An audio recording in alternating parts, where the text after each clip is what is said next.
د وینا کسه دغه کسه دومره یو بوبر کوي د پښتنې داسې رسم د ګلانو پاچا یې بولي.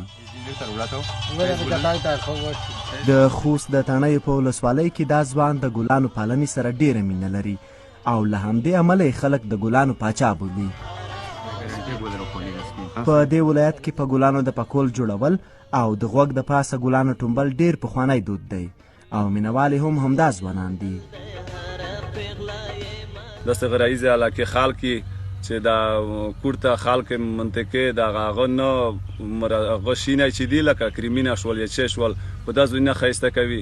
موږ خپله د ژوندکۍ د ښکلا دپاره د ګلونو کاروبار نیولی دی چې زه غواړم چې دا ژوندکي تازه وساتمه. وشه بس په پټۍ کې وي که په حجرې کې مې وي مو ګلون داسې وخه چې سوتلی وي عیدۍ دپاره لکه عید ورځ وي یا داسې بله یا جمعې ورځ وي وشه بس مو ترڅي ګلون دش کوي وشه تازه سوتمه ژوندکي. که ګلان د دې غوندې د څلورو دیوالونو ترمنځ وي نو ډیر لاس نه پې لګیږي، خو که د باندې شي بیا هر څوک راځي او د همدې ګلانو یې ښه کوي او په غوږونو کې یې ټومبي.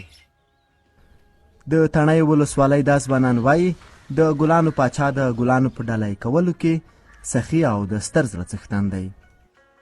هیڅکله له ځوانانو څخه د ګل په بدل کې پیسې نه اخلي.